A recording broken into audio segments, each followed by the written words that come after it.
ચલો મિત્રો, નવા ટોપિક તરફ જઈશું જેનું નામ છે પર્ણ વિન્યાસ. પર્ણ વિન્યાસ. વિન્યાસ એટલે શું? તો વિન્યાસનો મતલબ થાય છે ગોઠવણી. આ શબ્દ વારંવાર આવવાનો. પુષ્પ વિન્યાસ, શાખા વિન્યાસ, પર્ણ વિન્યાસ, શિરા વિન્યાસ, આવા શબ્દો આવશે મિત્રો. તો વિન્યાસનો મતલબ થાય છે ગોઠવાવું, ગોઠવણી. એને શું કહેવાય? વિન્યાસ. હવે જુઓ, કોની ગોઠવણી? પર્ણની ગોઠવણી. પર્ણની ગોઠવણીની ભાતને પર્ણ વિન્યાસ કહેવાય. પણ એ પહેલા એક મુદ્દા તરફ આપણે જરા ધ્યાન દોરીએ. તો આટલું તમે જાણો છો કે આ પ્રકાંડ છે. શું છે? પ્રકાંડ. પ્રકાંડ પર શું આવેલી છે? ગાંઠો. અને આપણે એ પણ જાણીએ છીએ કે પર્ણ ક્યાંથી ઉત્પન્ન થાય છે? ગાંઠ પ્રદેશ પરથી ઉત્પન્ન થાય છે. ધારો કે આ ગાંઠ પ્રદેશ પરથી પર્ણ ઉદ્ભવ્યા છે. આ બધી ગાંઠો પરથી આ રીતે પર્ણોનો ઉદ્ભવ થયો છે. પણ સાથે સાથે એક બીજા મુદ્દાની પણ ચર્ચા કરી લઈએ કે તમે એ જાણો છો વ્યાખ્યા સારી રીતે કે પર્ણ અને પ્રકાંડ વચ્ચે ગાંઠના સ્થાને બનતા ખૂણાને કક્ષ કહેવાય. કક્ષમાં આવેલી કલિકાને શું નામ અપાય છે? કક્ષ કલિકા. અને આ કક્ષ કલિકા શાનું નિર્માણ કરે છે? શાખાઓનું નિર્માણ કરે છે. તો ધારો કે આ શાખા છે, આ શાખા પર પણ ગાંઠો હોય અને એના પર પણ મિત્રો શું હોઈ શકે? પર્ણો હોઈ શકે. ધારો કે મેં આ પ્રકારે અહીંયા પર્ણો બતાવ્યા છે, તો ગાંઠ પ્રદેશ પર પણ પર્ણો હોય. તો હવે પ્રશ્ન એ થાય કે આપણે પર્ણ વિન્યાસની વ્યાખ્યા જોવી છે, તો એનો અર્થ શું થાય? વિન્યાસ એટલે ગોઠવણી. આ પ્રકાંડ પર જો પર્ણો ક્યાં છે? પ્રકાંડ પર છે. તો પ્રકાંડ પર કે એની શાખા પર પર્ણોની ગોઠવણીની ભાતને પર્ણ વિન્યાસ કહે છે. એનો સાદો અર્થ એવો થાય કે પ્રકાંડ પર અને એની શાખા પર પર્ણો કેવી રીતે ગોઠવાયેલા છે તે બાબતને શું કહેવાય? પર્ણ વિન્યાસ. તો લખું છું પર્ણ વિન્યાસની વ્યાખ્યા કે પ્રકાંડ અથવા તેની શાખા પર પર્ણોની ગોઠવણીની ભાત, ડિઝાઇન કેવી રીતે ગોઠવાયેલા છે એ બાબતને, પર્ણોની ગોઠવણીની ભાતને શું કહેવાય છે? પર્ણ વિન્યાસ કહે છે. મિત્રો, આ પર્ણ વિન્યાસના પ્રકારો છે. પર્ણ વિન્યાસના મુખ્યત્વે આપણે 3 પ્રકાર પાડી શકીએ. આ 3 પ્રકાર કયા છે?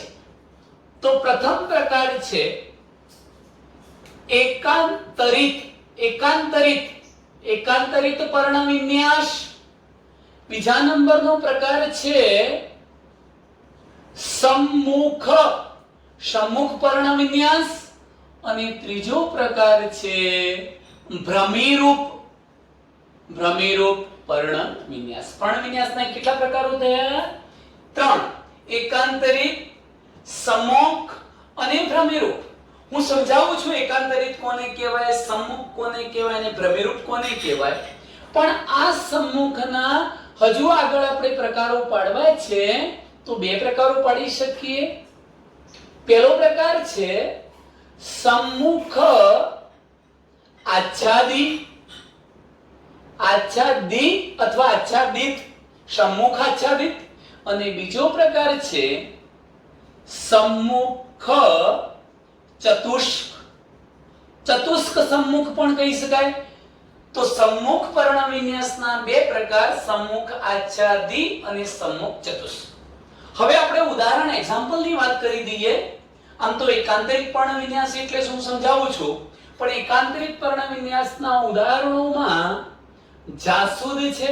જાસૂદ નામની વનસ્પતિ, સૂર્યમુખી, રાઈ, આવી આવી વનસ્પતિના તમે ઉદાહરણ આપી શકો તો જાસૂદ, સૂર્યમુખી અને રાઈ જેવી વનસ્પતિમાં એકાંતરિક પર્ણવિન્યાસ જોવા મળે છે. સાથે સાથે તમે સપ્તપર્ણી વનસ્પતિ લો કાં તો કરેણ જેવી વનસ્પતિ લો, લાલ કરેણ જેવી, તો એમાં ભ્રમિરૂપ અને સમ્મુખમાં બે પ્રકાર પડ્યા, સમ્મુખ આચ્છાદિત અને સમ્મુખ ચતુષ્ક. સમ્મુખ ચતુષ્કમાં હું ઉદાહરણ આપું છું આકડો, અને સમ્મુખ આચ્છાદિતમાં આપણે ક્વિસ્કેલિસ ઇન્ડિકા, મધુમાલતી અને જામફળ જેવા ઉદાહરણો આપી શકીએ. ચાલો મિત્રો, આકૃતિ દ્વારા ઘટનાને સમજીએ છીએ કે એકાંતરિત પર્ણવિન્યાસનો મતલબ શું થાય છે. ચાલો દરેક આકૃતિને સમજીએ. જેમ કે હું અત્યારે એક પ્રકાંડ બતાવું છું. મેં આ પ્રકાંડ બતાવ્યું. આ પ્રકાંડ પર હું એક ગાંઠ, આ બીજી ગાંઠ, ત્રીજી ગાંઠ અને ચોથી ગાંઠ એમ 4 ગાંઠો બતાવું છું હાલ પૂરતી. હવે તમે જોઈ શકો છો કે આ દરેક ગાંઠ પ્રદેશ પરથી એક જ પર્ણ ઉદ્ભવ્યું છે. એક ગાંઠ પરથી પર્ણ કેટલું ઉદ્ભવ્યું? એક. ચલો આ ગાંઠ પરથી પણ એક જ પર્ણ ઉદ્ભવ્યું છે. એવી રીતે દરેકે દરેક ગાંઠમાંથી ઉદ્ભવતા પર્ણની સંખ્યા એક જ છે, વધુ નથી. દરેક ગાંઠ પરથી એક પર્ણ ઉદ્ભવ્યું છે. એટલું જ નહીં, તમે જોઈ શકો છો કે અહીંયા દરેક પર્ણ એકાંતરે ઉદ્ભવ્યું છે. એકાંતરેનો મતલબ શું? તો જોજો, આ ગાંઠ પરથી એક, આના પરથી એક, આના પરથી એક, આના પરથી પણ એક. પણ અહીંયા એક ગાંઠ પરથી ધારો કે જમણી બાજુએ પર્ણ ઉદ્ભવ્યું, તો ત્યાર પછીની ગાંઠ પરથી ડાબી બાજુએ, પછી જમણી બાજુએ, ડાબી બાજુએ, આમ તમે જુઓ છો એકાંતરે પર્ણ ગોઠવાયેલા હોય તો તેને શું કહેવાય? એકાંતરિત પર્ણવિન્યાસ. એટલે બે બાબતો થઈ. આમાં તમે શું લખી શકો એકાંતરિતમાં? જો લખું છું, એકાંતરિતનો મતલબ શું કરાય? એકાંતરિત પર્ણવિન્યાસ એટલે શું? તો શબ્દ પેલો આવવો જોઈએ કે દરેક ગાંઠ પરથી એક જ પર્ણ એકાંતરે ઉદ્ભવે તો તે પર્ણવિન્યાસને એકાંતરિત પર્ણવિન્યાસ કહે છે. જો દરેક ગાંઠ પ્રદેશ પરથી પર્ણ એક જ ઉદ્ભવતું હોય અને એકાંતરે, અહીંયા ઉદ્ભવ્યું પછી એ જ બાજુ ના ઉદ્ભવે, બીજી બાજુ, પછી એનાથી વિરુદ્ધ બાજુ, એનાથી પછી વિરુદ્ધ, એકાંતરે ઉદ્ભવે તો તેને શું કહેવાય? એકાંતરિત પર્ણવિન્યાસ કહે છે. ચાલો મિત્રો, આ પહેલો પ્રકાર પૂરો થયો. આવી ગોઠવણી શામાં જોવા મળે છે? જાસૂદ, રાઈ અને સૂર્યમુખી જેવી વનસ્પતિઓમાં. હવે હું વાત કરું છું સમ્મુખ.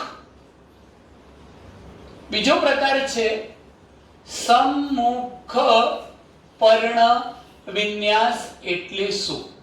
સમ્મુખનો મતલબ થાય છે મિત્રો સામસામે. સમ્મુખ એટલે સામસામે. સામસામેનો મતલબ શું કરીશું? ધારો કે મેં કોઈ આ એક પ્રકાંડ બતાવ્યું છે અને પ્રકાંડ પર અહીંયા એક ગાંઠ બતાવી, આ બીજી ગાંઠ બતાવી, આ ત્રીજી ગાંઠ બતાવી. ચલો દરેક ગાંઠ પ્રદેશ પરથી પર્ણ તો ઉદ્ભવે છે જ.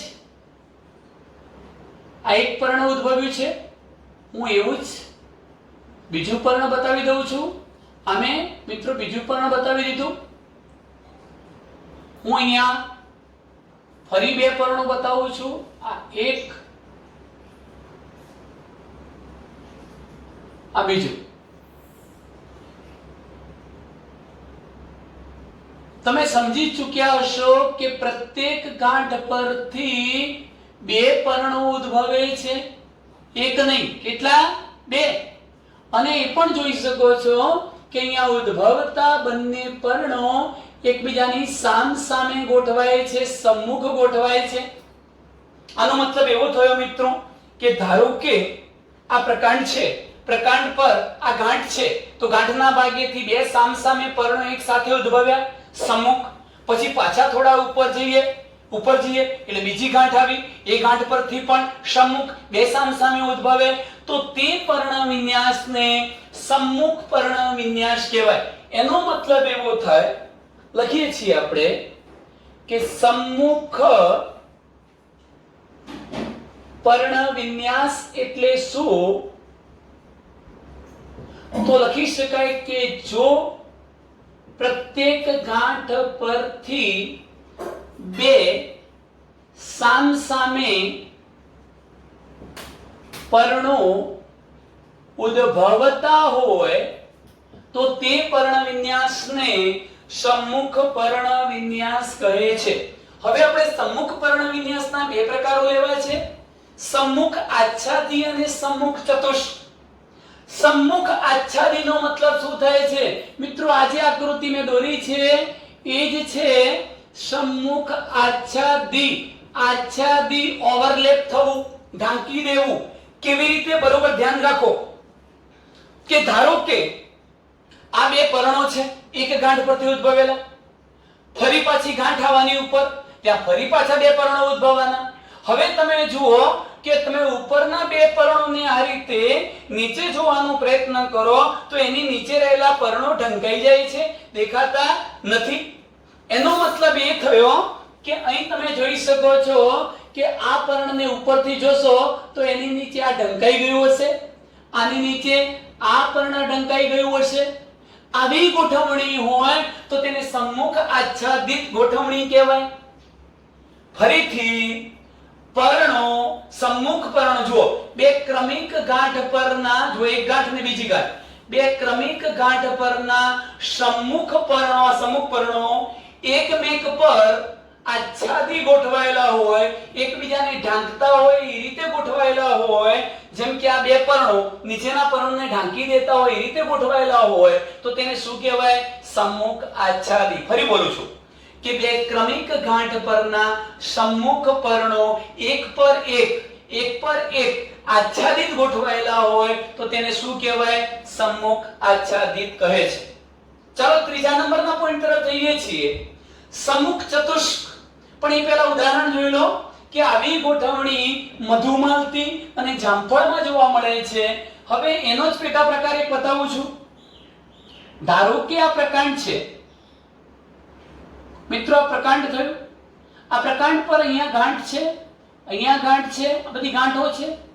હું કેવી સિચ્યુએશન બતાવું છું એ જરા ધ્યાનથી સમજજો. અહીંયાથી હું આંકડાનું પર્ણ બતાવું છું.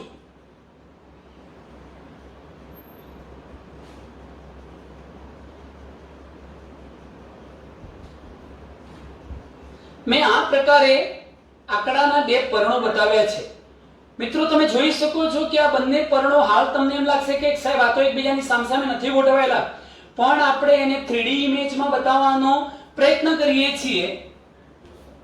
હકીકતમાં આ બંને પર્ણો એકબીજાની સામે જ ગોઠવાયેલા છે, સમ્મુખ છે. આ ગાંઠ પરના પર્ણો મેં આમ ગોઠવ્યા છે, સમ્મુખ છે. કેવા છે મિત્રો? આ બંને એકબીજાની સામસામે સમ્મુખ. હવે જોજો, હું ઉપરની બીજી ગાંઠ પરથી પણ આંકડાના પર્ણો બતાવું છું, એની ગોઠવણી એ પણ સમ્મુખ છે. જેમ કે આ પ્રકારે આંકડાનું મેં એક પર્ણ બતાવી દીધું અને એ જ ગાંઠ પરથી નિર્માણ પામેલું હું આ બીજું પર્ણ બતાવું છું. તમે જોઈ શકો છો કે આ જે ગોઠવણી છે એ કેવી થઈ, સમજજો બરોબર ધ્યાનથી મિત્રો, કે અહીંયા મેં પરિસ્થિતિ એવી બતાવી છે, જો દરેક ગાંઠ પરથી બે સામસામે પર્ણો ઉદ્ભવે તો સમ્મુખ, એટલે સમ્મુખ તો છે. આ ગાંઠ પરથી પણ બે સામસામે પર્ણો ઉદ્ભવ્યા, સમ્મુખ તો છે. પણ અહીંયા પરિસ્થિતિ એવી છે કે એક ગાંઠ પરના બે સમ્મુખ પર્ણો જો આ રીતે ગોઠવાયેલા હોય તો એનાથી ઉપરની જે ગાંઠ પર બે પાછા સમ્મુખ પર્ણો નિર્માણ પામવાના એ જ રીતે ગોઠવાયેલા હોતા નથી, પરંતુ નીચેના પર્ણોને આ ઉપરના જે પર્ણો હતા એમ કાટખૂણે ગોઠવાયેલા છે. કેવી રીતે ગોઠવાયેલા? કાટખૂણે. ફરી પાછા ઉપરની ગાંઠમાં બે પર્ણો બનવાના, એ નીચેના પર્ણોને કાટખૂણે ગોઠવવાના, ફરી પાછા કાટખૂણે. આમ બે ક્રમિક ગાંઠ પરના સમ્મુખ પર્ણો એકબીજાને કાટખૂણે ગોઠવાયેલા હોય તો તેને શું કહેવાય? સમ્મુખ ચતુષ્ક કહે છે. સમ્મુખ ચતુષ્ક. જો અહીંયા એવું નથી, અહીંયા બે ક્રમિક ગાંઠ પરના સમ્મુખ પર્ણો એક પર એક આચ્છાદિત ઢાંકી રીતે ગોઠવાયેલા હતા. હું ઉપરથી જોઉં તો આ નીચેના પર્ણો મને દેખાય નહીં એવી સ્થિતિ હોય, પણ અહીંયા શું છે? બે ક્રમિક ગાંઠ પરના પર્ણો એકબીજાને કાટખૂણે ગોઠવાયેલા છે. પહેલા આમ ગોઠવાયેલા હોય તો બીજા ઉપરના આ રીતે ગોઠવાય, ફરી પાછા આ રીતે ગોઠવાય. આમ ક્રમિક કાટખૂણે ગોઠવાયેલા હોય ત્યારે એને શું કહેવાય? સમ્મુખ ચતુષ્ક. આવું શામાં જોવા મળે છે મિત્રો? આકડા જેવી વનસ્પતિઓમાં. આવું શામાં જોવા મળતું હતું? તો મધુમાલતી ક્વિસ્પેલી સિન્ડિકા નામની વનસ્પતિ જામફળ જેવી વનસ્પતિમાં જોવા મળે. ચાલો ત્રીજા નંબરનો પ્રકાર આવ્યો ભ્રમિરૂપ. ભ્રમિરૂપનો મતલબ શું થાય છે? ધારો કે આ પ્રકારે આપણે પ્રકાંડ બતાવીએ છીએ, આ પ્રકાંડ અને એના પર આ ગાંઠો આવેલી છે. હવે મિત્રો તમે વિચારી શકો છો કે હું એક ગાંઠ પરથી આ એક પર્ણ તો બતાવું જ છું. મેં ગાંઠ પરનું બીજું પર્ણ બતાવ્યું, ત્રીજું, ચોથું, આ પાંચમું, આ રીતે તમે છઠ્ઠું બતાવી શકો, સાતમું બતાવી શકો. એક ગાંઠ પરથી જો બે કરતા વધુ પર્ણો ઉદ્ભવે છે, એક ગાંઠ પરથી ઉદ્ભવતા પર્ણોની સંખ્યા બે કરતા વધુ હોય અને બધા જ પર્ણો ચક્રાકારે ગોઠવાયેલા હોય તો તેને આપણે શું કહીશું? ભ્રમિરૂપ પર્ણ વિન્યાસ. મિત્રો આનો અર્થ શું થયો? કે ધારો કે આ પ્રકાંડ છે, પ્રકાંડની આ ગાંઠ છે, તો આ ગાંઠ પર એક પર્ણ આ બાજુ, એક બીજું અહીંયા, ત્રીજું, ચોથું, પાંચમું, દરેક ગાંઠ પરથી ચક્રાકારે બે કરતા વધુ પર્ણો નિર્માણ પામતા હોય તો તે પર્ણ વિન્યાસને આપણે ભ્રમિરૂપ પર્ણ વિન્યાસ કહીશું. આવા ભ્રમિરૂપ પર્ણ વિન્યાસના ઉદાહરણો છે મિત્રો કરેણ, સપ્તપર્ણી વનસ્પતિ. તો ટૂંકમાં આપણે અહીંયા એક ટોપિક પૂર્ણ કરી ચૂક્યા છીએ, પર્ણ વિન્યાસ. તો હવે ખબર પડી ગઈ હશે કે પ્રકાંડ કે તેની શાખા પર આ પર્ણની ગોઠવણીની જે ભાત ડિઝાઇન છે એને શું કહેવાય? પર્ણ વિન્યાસ. પર્ણ વિન્યાસના મહત્વના ત્રણ પ્રકાર: એકાંતરિક એટલે પ્રત્યેક ગાંઠ પરથી એક પર્ણ ઉત્પન્ન થાય, એકાંતરિક ગોઠવણી ધરાવે. સમ્મુખ એટલે શું? દરેક ગાંઠ પરથી સામસામે બે પર્ણો ઉદ્ભવે આ રીતે. એના પાછા બે પ્રકાર: સમ્મુખ આચ્છાદિત એટલે કે ક્રમિક ગાંઠ પરના પર્ણો એકમેક પર આચ્છાદિત રીતે ગોઠવાયેલા હોય તો સમ્મુખ આચ્છાદિત, અને બે ક્રમિક ગાંઠ પરના સમ્મુખ પર્ણો એકબીજાને કાટખૂણે ગોઠવાયેલા હોય તો આપણે એને સમ્મુખ ચતુષ્ક કહીએ છીએ. જ્યારે એક ગાંઠ પરથી ઉદ્ભવતા પર્ણોની સંખ્યા બે કરતા વધુ હોય અને પર્ણો ચક્રાકારે ગોઠવાયેલા હોય તો તેવી ગોઠવણીને ભ્રમિરૂપ પર્ણ વિન્યાસ કહે છે. ચાલો મિત્રો, આટલે સુધીના ટોપિકમાં તમે ક્લિયર છો. એક નવા મુદ્દા તરફ આપણે જઈ રહ્યા છીએ, પર્ણના વિશિષ્ટ કાર્યો. પણ એ પહેલા તમે બધા જ જાણો છો કે પર્ણનું સામાન્ય કાર્ય કયું છે? તો પર્ણનું સામાન્ય કાર્ય છે મિત્રો પ્રકાશ સંશ્લેષણ કરીને, પ્રકાશ સંશ્લેષણની ક્રિયા દ્વારા પોતાનું જરૂરી ખોરાક નિર્માણ કરવો આ પર્ણનું સામાન્ય કાર્ય, જે દુનિયાની તમામ વનસ્પતિઓએ કરવું જોઈએ એ કાર્ય છે પર્ણનું પ્રકાશ સંશ્લેષણ માટેનું. આ બાબત પણ નોંધપાત્ર છે કે આ પ્રકાશ સંશ્લેષણનું કાર્ય પર્ણનો કયો ભાગ સામાન્ય રીતે કરે છે? પર્ણપત્ર અથવા પર્ણફલક કરે છે આ કામ. અહીં જુઓ મિત્રો, આ કેમ લખું છું એનું એક ચોક્કસ કારણ છે કે પર્ણને તો પર્ણદંડ, પર્ણતલ અને પર્ણફલક એવા ત્રણ ભાગો હતા, પણ તમે વિચારી શકો છો કે ફક્ત પર્ણની અંદર મેં કહ્યું એમ એનું પર્ણપત્ર કે પર્ણફલક જ જે ચપટો લીલો પહોળો ભાગ હતો એ પ્રકાશ સંશ્લેષણનું કામ કરે છે. માની લો કે પર્ણનો પર્ણદંડ કે પર્ણતલ જો પ્રકાશ સંશ્લેષણ કરી નાખે તો એ સામાન્ય કાર્ય ન કહેવાય, પ્રકાશ સંશ્લેષણનું પર્ણનું વિશિષ્ટ કાર્ય કહેવાશે. તો પર્ણનું પ્રકાશ સંશ્લેષણનું વિશિષ્ટ કાર્ય એવો શબ્દ આવે તો દ્વિઘા ન થવી જોઈએ. એ તો સામાન્ય કાર્ય હતું ને, કેમ એને વિશિષ્ટ કાર્ય કહ્યું? પણ સામાન્ય કાર્ય કોણ કરે? પર્ણપત્ર કે પર્ણફલક કરે, અને વિશિષ્ટ કાર્ય પર્ણફલક સિવાયનો પર્ણનો કોઈ પણ ભાગ કરે તો એને વિશિષ્ટ કાર્ય કહીશું. ચલો મિત્રો, એવા વિશિષ્ટ કાર્યો તરફ આપણે જઈએ છીએ. પર્ણના વિશિષ્ટ કાર્યો અથવા તો વિશિષ્ટ કાર્ય માટે પર્ણના રૂપાંતરણો સમજાવો.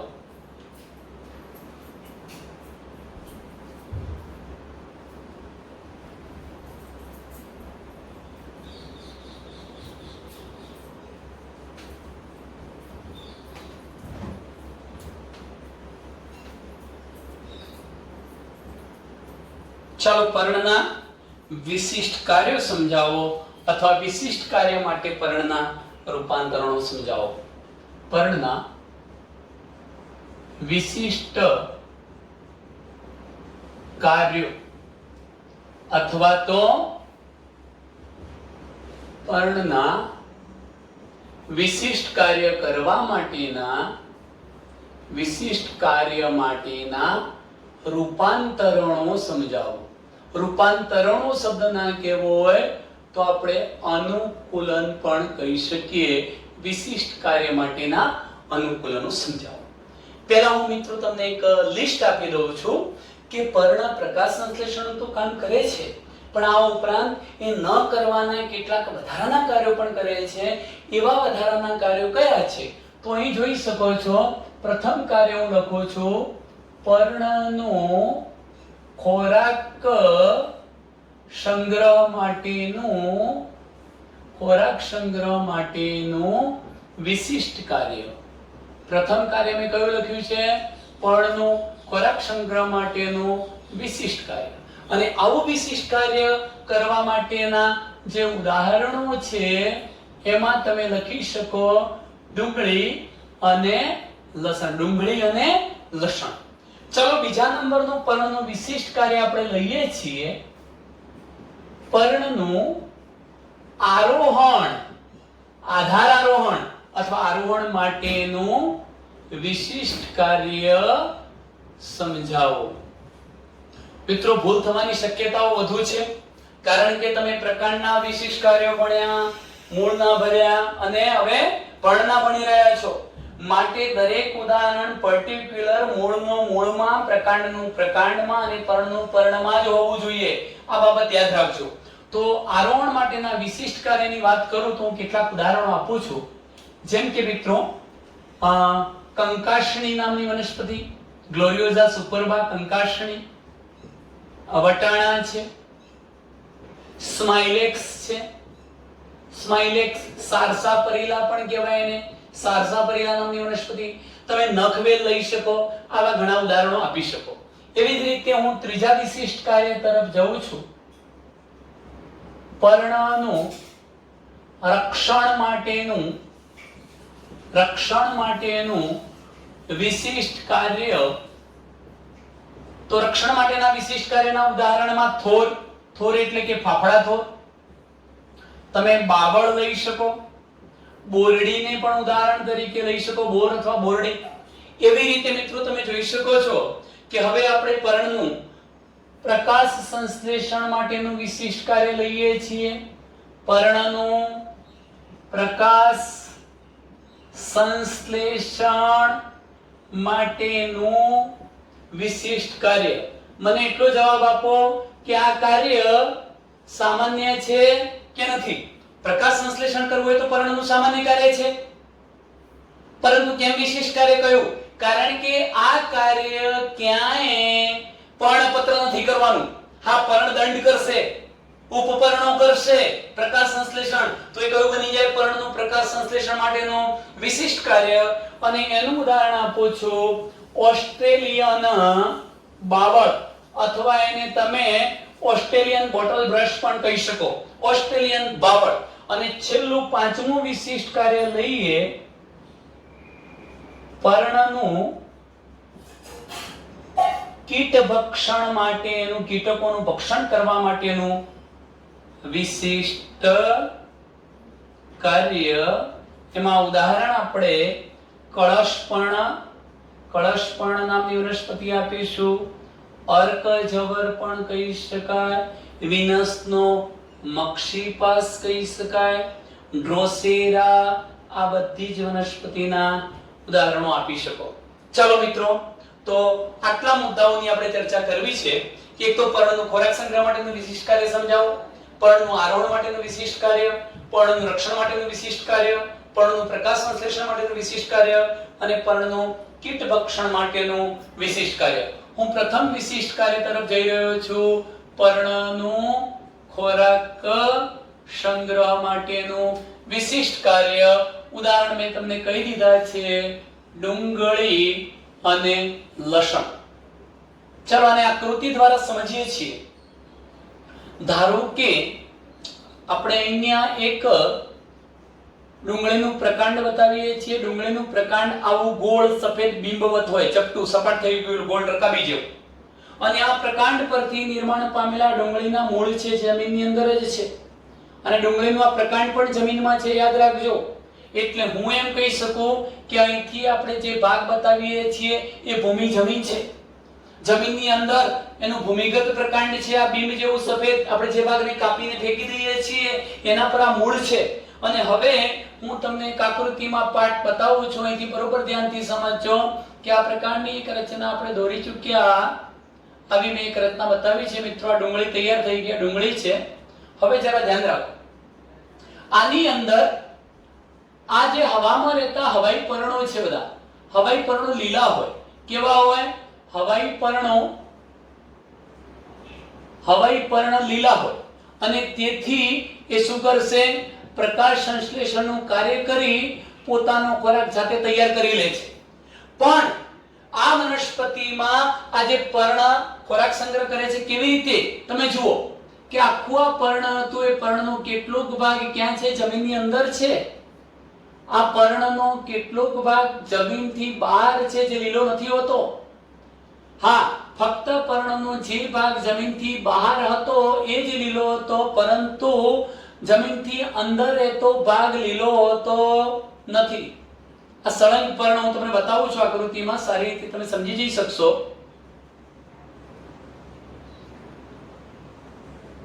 હવે જુઓ મિત્રો, આપણે આ પ્રકારની એક આકૃતિ દોરી છે. આ ડુંગળી છે. તમે બરોબર ધ્યાનથી વિચારજો કે આ બધા જ પર્ણ છે, પણ એ પર્ણ કેવું? અહીંથી માંડીને આખું સળંગ હતું. કારણ કે પર્ણ પ્રકાંડ પરથી નિર્માણ પામે. પ્રકાંડ પરથી નિર્માણ પામેલું આખું આ પર્ણ સળંગ હતું. એમાંનો કેટલોક ભાગ જમીનથી બહાર આવ્યો, જેને હવાઈ પર્ણ કહેવાય. લીલા રંગના હતા, પ્રકાશ સંશ્લેષણનું કાર્ય કરી ખોરાક બનાવે છે. પણ જમીનની અંદર તો પર્ણનો ભાગ, એને આપણે પર્ણતલ પ્રદેશ કહીશું. શું કહીશું? પર્ણતલ. અને હવે શું થાય છે?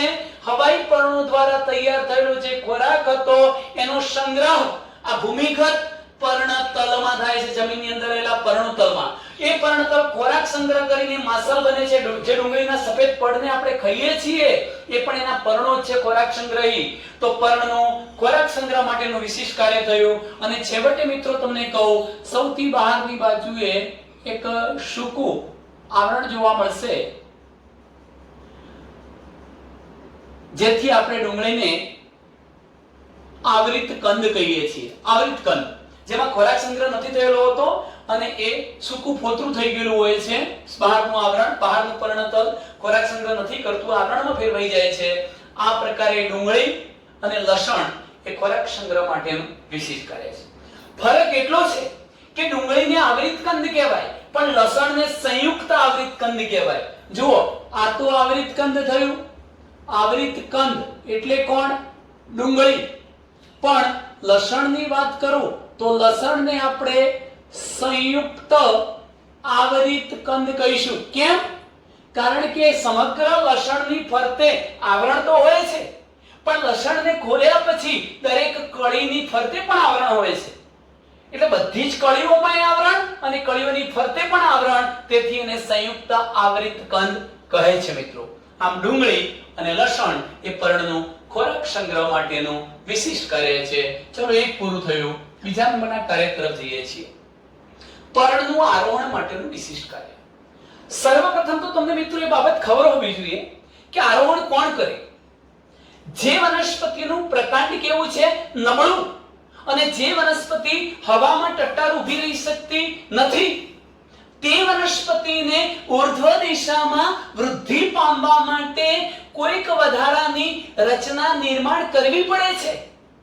જો આવી આધાર આપતી રચના અથવા તો વનસ્પતિને ઉર્ધ્વ દિશામાં વૃદ્ધિ પમાડવા માટેની રચના પર્ણમાંથી ઉત્પન્ન થતી હોય ત્યારે આપણે એને પર્ણનું આરોહણ માટેનું શું કહીશું? વિશિષ્ટ કાર્ય. ઉદાહરણ તમે જોઈ શકો છો કંકાશની, વટાણા, સ્માઇલેક્સ. હું કેટલીક અહીંયા આકૃતિઓ દોરું છું મિત્રો. સર્વપ્રથમ હું પહેલા એક આકૃતિનું કામ પૂરું કરી લઉં છું અને ત્યાર પછી જ આપણે આ ટોપિકને સમજીએ છીએ. હું એક મુદ્દો પહેલા તમને સમજાવી દઉં મિત્રો, અને પછી આપણે આગળના વર્ણનની વાત કરીશું. ટૂંકમાં હાલ આપણે આકૃતિ દોરીએ છીએ.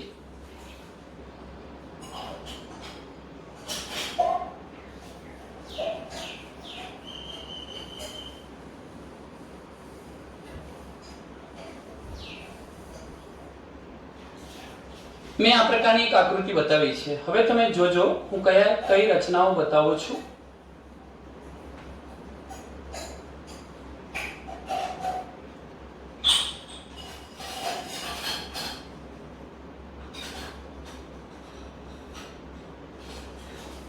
આ પ્રકારની એક રચના બતાવી મિત્રો. આકૃતિ મેં વટાણાની દોરી છે. તમને પ્રશ્ન પણ થતો હશે કે આ ભાગ મેં જે બતાવ્યો છે એ શું બતાવ્યું છે. આ જે ભાગ છે, જોજો મિત્રો, અહીંયાથી હું આ પ્રકારની થોડીક વધુ સ્પષ્ટ દેખાય એવી રચના બતાવી દઉં. આ પ્રકારે. તો આ જે રચના બતાવી છે એ રચના છે એનું ઉપપર્ણ. ઉપપર્ણ છે. શું છે? ઉપપર્ણ. ધ્યાન રાખજો. વટાણામાં આખું આ સંયુક્ત પર્ણ છે. મને કહેશો મિત્રો આને સંયુક્ત પર્ણ કેમ કહેવાય? આ સાદું પર્ણ જ હતું. સાદું પર્ણ હતું, પણ પર્ણફલકનું છેદન છેક મધ્ય શિરા સુધી થઈ ગયું. પરિણામે પર્ણફલક શામાં વહેંચાઈ ગયું છે?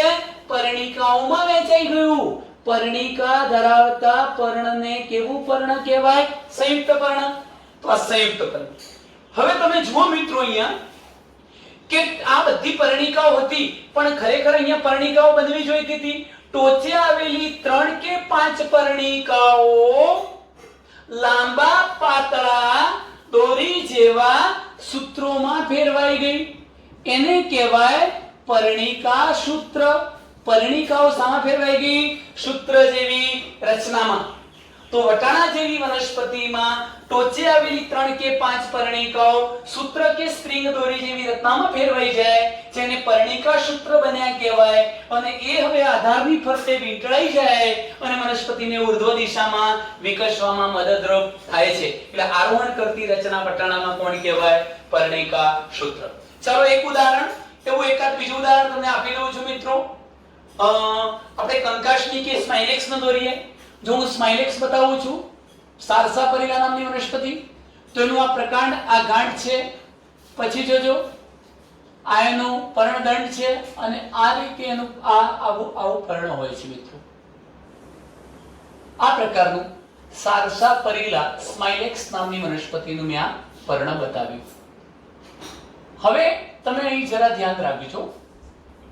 આ તો પર્ણદંડ છે, પણ જે ભાગ વડે પર્ણ ગાંઠ સાથે જોડાયેલું એને શું કહેવાય? પર્ણતલ. અને પર્ણતલની બંને પાર્શ્વ બાજુ ખરેખર કોણ હોવા જોઈએ? ઉપપર્ણો. ઉપપર્ણ હોવા જોઈએ. પણ આ ઉપપર્ણો લાંબા પાતળા સ્પ્રિંગ જેવા કે દોરી જેવા સૂત્રોમાં પરિણમી જાય તો તેને આપણે શું નામ આપીએ છીએ? ઉપપર્ણ. શામાં ફેરવાયા? સૂત્ર જેવી. ઉપપર્ણ સૂત્ર જેવી રચના બની અને એ રચના દ્વારા એ આધારની ફરતે વીંટળાઈ જઈને વનસ્પતિને ઉર્ધ્વ દિશામાં વિકસવામાં મદદરૂપ બનશે. એટલે સ્માઇલેક્સમાં ઉપપર્ણ સૂત્ર દ્વારા આરોહણનું કાર્ય થાય. તમે કંકાશની જુઓ તો કંકાશની મિત્રો અહીં દોરું છું. આ ધારો કે એક પ્રકાંડ છે, આ ગાંઠ છે, અને એ ગાંઠ પ્રદેશ પરથી ઉદ્ભવેલું આ કંકાશની નામની વનસ્પતિનું પર્ણ છે, જેમાં આ રીતે સમાંતર શિરાવિન્યાસ જોવા મળે છે. સમાંતર શિરાવિન્યાસ જોવા મળે છે, અને આ પર્ણની ટોચ એટલે કહેવાય પર્ણાગ્ર. શું કહેવાય? પર્ણાગ્ર. એ પર્ણાગ્ર લાંબા પાતળા સ્પ્રિંગ જેવા સૂત્રમાં ફેરવાઈ જાય તો તેને આપણે પર્ણાગ્ર સૂત્ર કહીશું. પર્ણાગ્ર સૂત્ર એ આધારની ફરતે વીંટળાઈ જઈને કંકાશનીને ઉર્ધ્વ દિશામાં વિકસવામાં મદદરૂપ બને છે. એને આપણે આરોહણ માટેનું વિશિષ્ટ કાર્ય કહીશું. આમ આરોહણ માટેનું વિશિષ્ટ કાર્ય પૂર્ણ થયું મિત્રો. હવે પર્ણનું રક્ષણ માટેનું વિશિષ્ટ કાર્ય લઈએ તો તમે અહીં જરા ધ્યાન રાખજો. ત્રીજા નંબરના પોઈન્ટ તરફ જઈએ છીએ. પર્ણનું રક્ષણ માટેનું વિશિષ્ટ કાર્ય, અને એનું પ્રથમ ઉદાહરણ આપણે આપ્યું તો ફાફડા થોર. ફાફડા થોર. અને બીજું ઉદાહરણ આપણે બાવળનું આપી શકીએ, બોરડીનું આપી શકીએ. હું લગભગ બધી જ આકૃતિ દોરવાનો પ્રયત્ન કરું છું. પહેલા નંબરે ફાફડા થોર જુઓ મિત્રો. આ પ્રકારની એક રચના બતાવું છું. જેમ કે મેં આવી એક આકૃતિ ડ્રો કરી છે અહીંયા.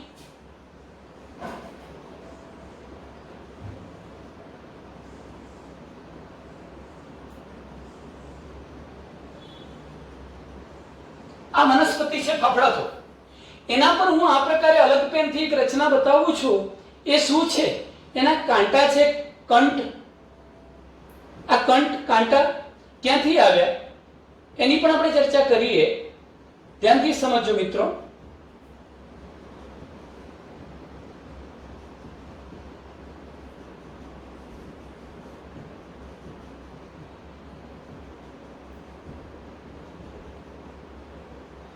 ચાલો, તમે જોઈ શકો છો કે આખું આ ફાફડા થોરનું પ્રકાંડ છે. પર્ણો તમને દેખાતા નથી. આ પર્ણો જેવી દેખાતી રચના એનું શું છે? પ્રકાંડ છે મિત્રો. પર્ણો નથી, પ્રકાંડ છે. કેમ આવું બન્યું? આ રણ પ્રદેશમાં ઉગતી વનસ્પતિ છે.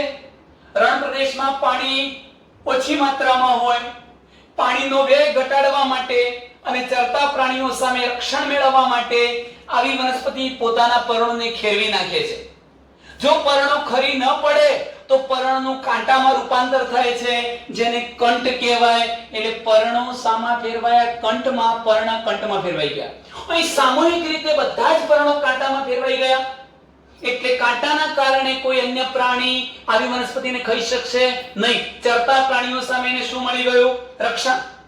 પણ સાથે સાથે આ બાબત યાદ રાખો, મેં તમને પ્રકાંડના વિશિષ્ટ કાર્યમાં આ ઉદાહરણ આપ્યું હતું અને એવું કીધું હતું કે અહીંયા પર્ણો કાંટામાં ફેરવાઈ જાય છે.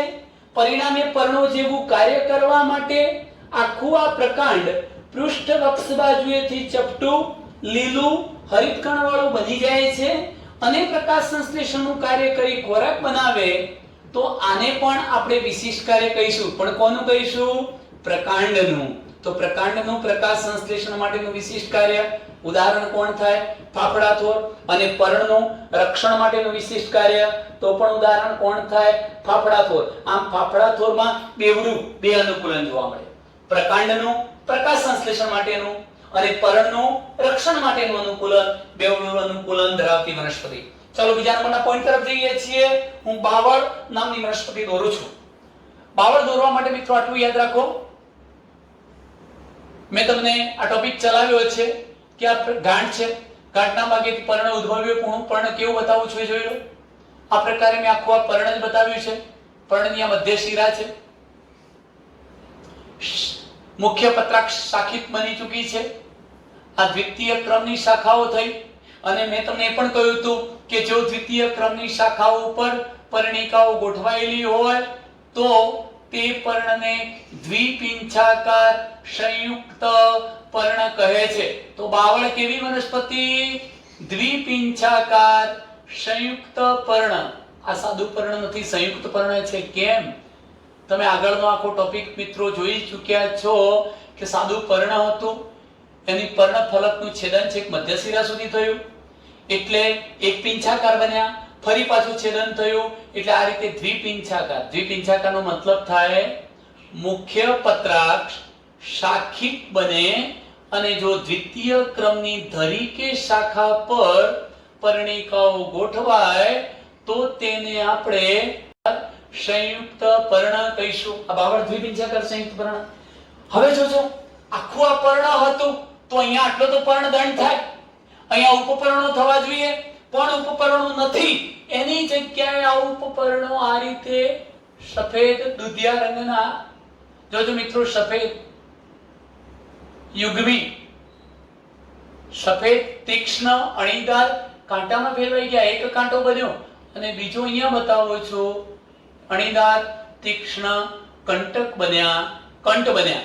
એટલે આ ઉપપર્ણ કાંટા જેવી રચનામાં ફેરવાઈ ગયો, એને ઉપપર્ણ કંઠ કહેવાય. એના દ્વારા પણ બાવળ ચરતા પ્રાણીઓ સામે રક્ષણ મેળવે છે. જો હું બોરડીની વાત કરું છું તો બસ આવી જ ઘટના બોરડીની છે. એક સહેજ જ ફેર છે કે બોરડીમાં આ પર્ણ આવું હોય, તમને ખબર હશે. બોરડીનું મેં આ પર્ણ દોર્યું છે. આ બોરડી, એમાં મિત્રો એક કાંટો આ રીતે સીધો હોય છે, સીધો, અને બીજો કાંટો આ રીતે વાંકો હોય છે. બે કંટક હોય. આ બે કંઠ કેવી રીતે બન્યા? અહીં પણ બંને પાર્શ્વ બાજુ ઉપપર્ણો હતા. આ ઉપપર્ણો રક્ષણનું કાર્ય કરવા માટે તીક્ષ્ણ અણીદાર રચનામાં ફેરવાઈ ગયા. અહીંયા પણ ઉપપર્ણ કંઠ દ્વારા રક્ષણ કરતી વનસ્પતિ કહીએ છીએ, એમ કહી શકાય. કહી શકાય બોરડી. તો ચલો મિત્રો, ત્યાર પછીના ટોપિકની હવે આપણે ચર્ચા કરીએ છીએ પર્ણનું પ્રકાશ સંશ્લેષણ માટેનું વિશિષ્ટ કાર્ય. આ અગત્યનો મુદ્દો છે. ચોથું કાર્ય આવ્યું પર્ણનું પ્રકાશ સંશ્લેષણ માટેનું વિશિષ્ટ કાર્ય. અને એનું ઉદાહરણ આપું છું ઓસ્ટ્રેલિયન બોટલ બ્રશ અથવા ઓસ્ટ્રેલિયન બાવળ. ઓસ્ટ્રેલિયન બાવળ. ચલો મિત્રો, એની આકૃતિ દોરી દઈએ. આ પ્રકાંડ છે ઓસ્ટ્રેલિયન બાવળનું. અહીંયાથી હવે તમે જોઈ શકો છો કે આ પ્રકારની એક રચના બતાવું છું.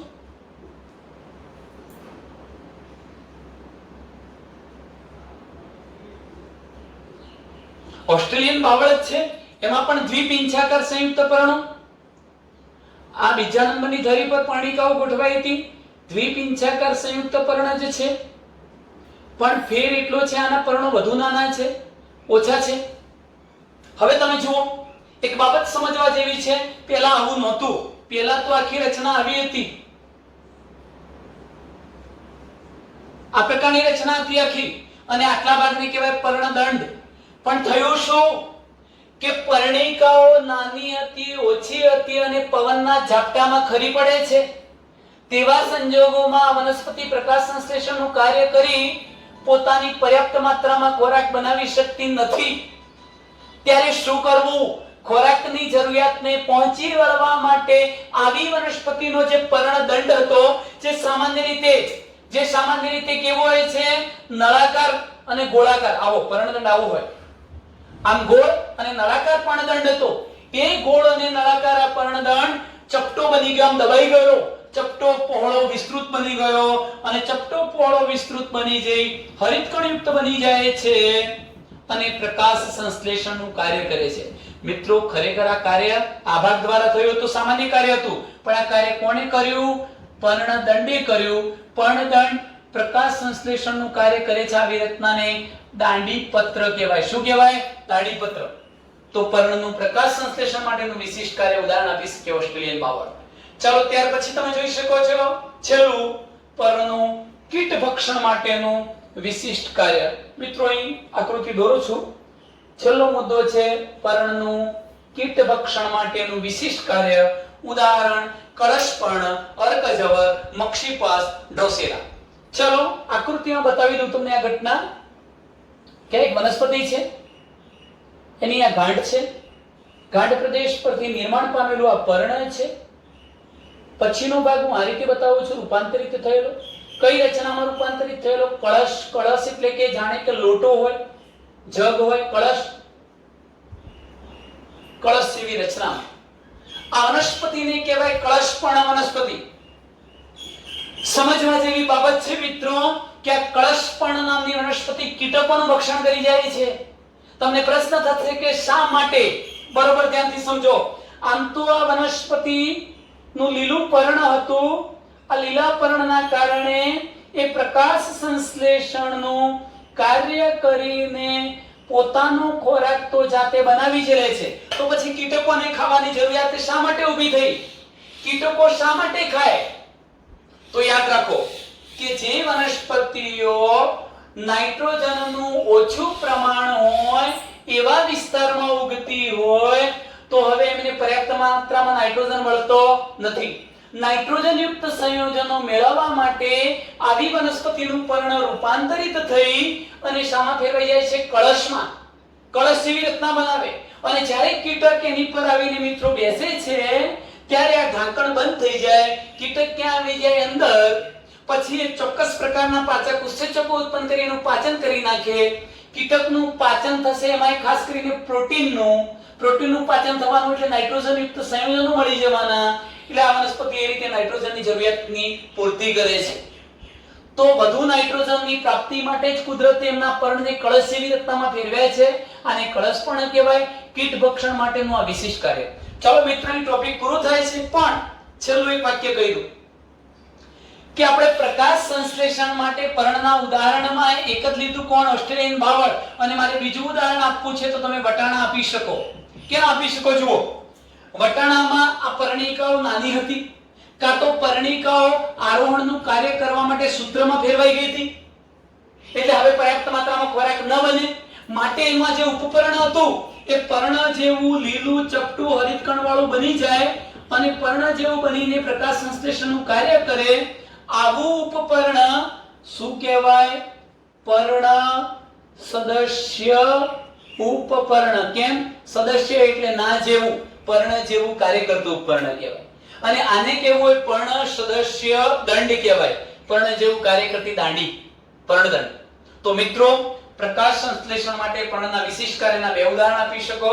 વટાણા અને બીજું કયું આપી શકો? ઓસ્ટ્રેલિયન બાવળ. આમ વટાણા પણ બેવડું અનુકૂલન ધરાવે છે. જુઓ, પર્ણનું પ્રકાશ સંશ્લેષણ માટેનું વિશિષ્ટ કાર્ય અને પર્ણનું આરોહણ માટેનું વિશિષ્ટ કાર્ય.